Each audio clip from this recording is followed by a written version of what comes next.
एक समय की बात है। एक गांव में सफेद साड़ी वाली चुड़ैल का आतंक था। चुड़ैल रात भर गांव में घूमती और गांव का जो भी आदमी उसे दिखाई देता उसे वो घायल कर देती। अरे कोई तो बचाओ, मर गया रे। एक रात हरिया अपने खेत से अपने घर लौट रहा था कि तभी अचानक उसके सामने चुड़ैल आ जाती है। अरे बाप रे, ये चुड़ैल कहाँ से आ गई? आज तो मैं गया काम से।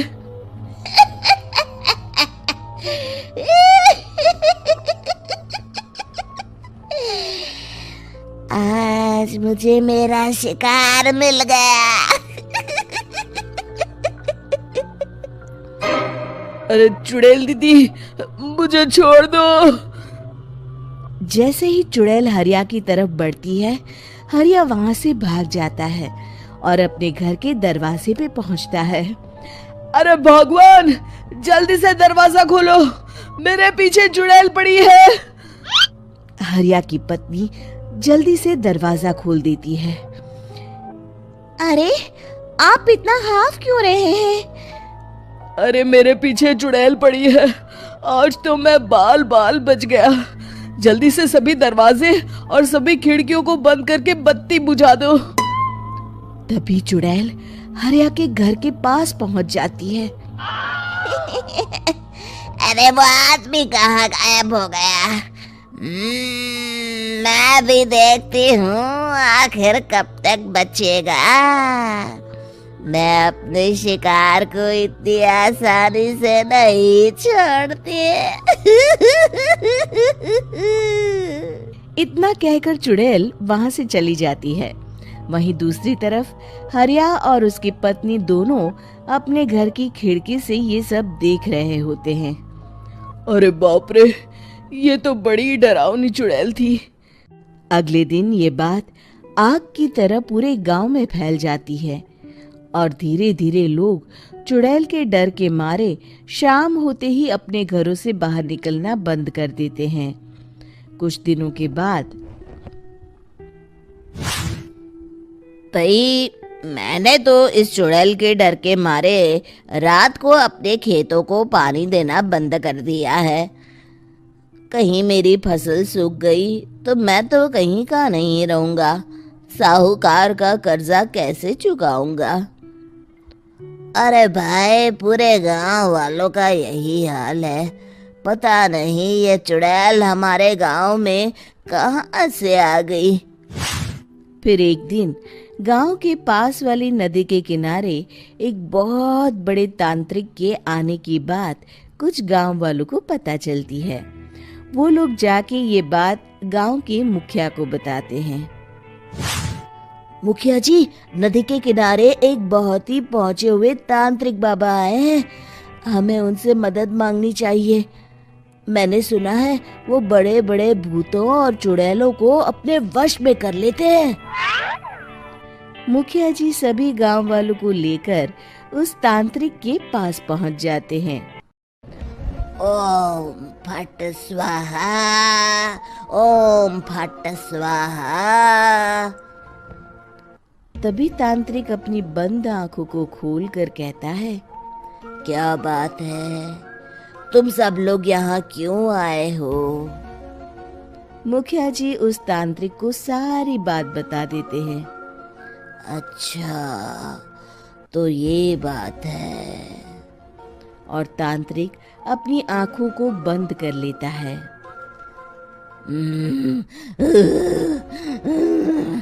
मैं देख रहा हूँ तुम्हारे पूर्वजों ने बहुत पाप किए थे, जिससे ये गांव अब श्रापित हो चुका है।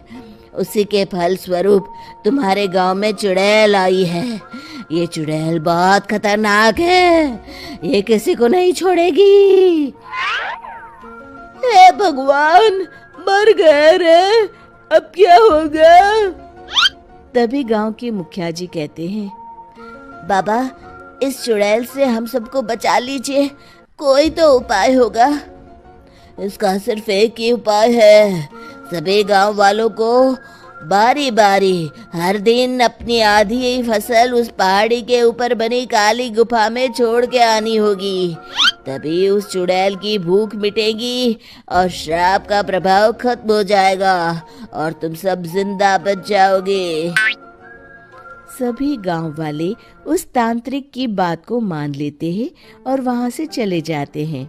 फिर अगले दिन से रोज उस गांव के लोग बारी बारी से अपनी आधी फसल उस काली गुफा के पास जाकर रखाते। कुछ दिनों बाद हरिया की बारी आती है। बाप रे, आज तो मेरी बारी है उस काली गुफा में जाने की। क्या करूं, वो तो बड़ी खतरनाक चुड़ैल है। मेरे तो हाथ पैर कांप रहे हैं। फिर हरिया डरते डरते अनाज की बोरियां अपनी बैलगाड़ी में लाद देता है। तभी हरिया की पत्नी उससे कहती है, देखो जी, संभल के जाना और किसी भी हालत में शाम होने से पहले वापस आ जाना। उस चुड़ैल का कोई भरोसा नहीं है जी। हरिया बैलगाड़ी में बैठते हुए कहता है, भगवान, मैं क्या वापस आऊंगा? लगता है अब तो मेरी खबर ही आएगी। इतना कहकर हरिया वहां से चला जाता है। रास्ते में जंगल से गुजरते हुए हरिया की बैलगाड़ी का एक चक्का बड़े गड्ढे में फंस जाता है। हे भगवान, अब ये क्या मुसीबत है? हरिया नीचे उतर के पूरी ताकत से अपनी बैलगाड़ी को गड्ढे से निकालने की कोशिश करता है।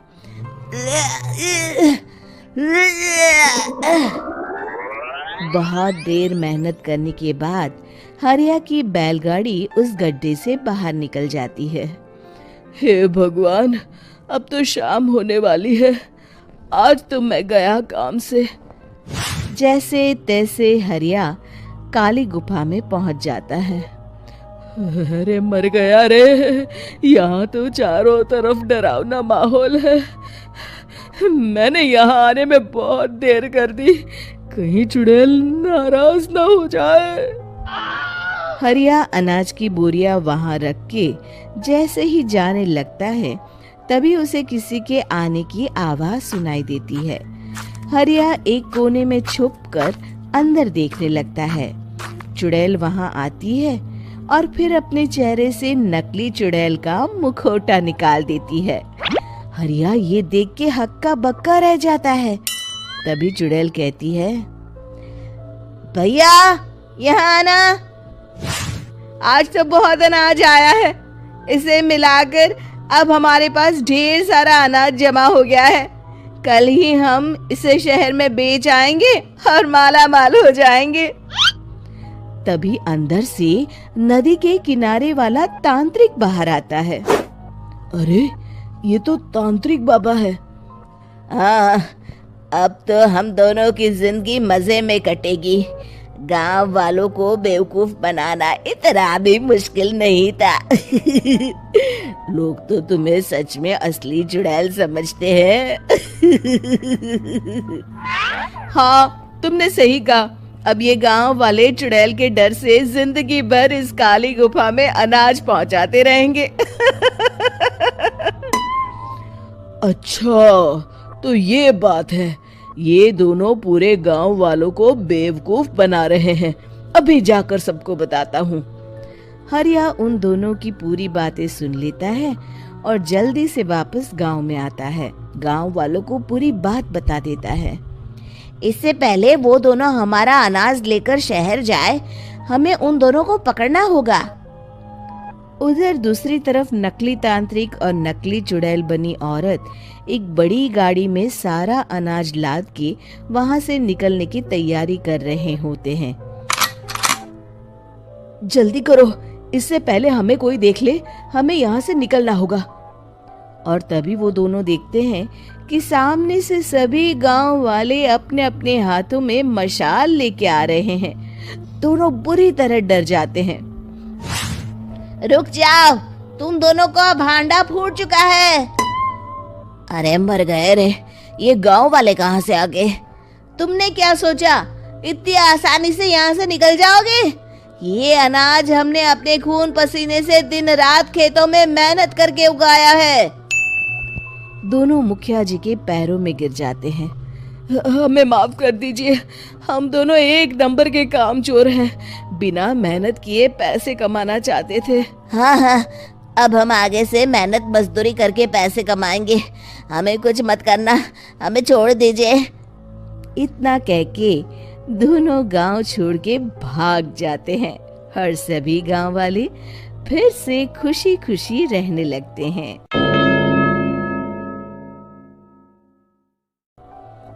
शिक्षा, तभी तो कहते हैं कि किसी भी समस्या का समाधान केवल सूझबूझ से ही करना चाहिए और कभी हिम्मत नहीं हारनी चाहिए। दोस्तों, हमें उम्मीद है कि आपको हमारी ये कहानी पसंद आई होगी। कृपया हमारे चैनल को सब्सक्राइब करें और सभी अपडेट्स के लिए बेल आइकन जरूर दबाएं। और हाँ, वीडियो लाइक और शेयर करना मत भूलिएगा। Bye bye.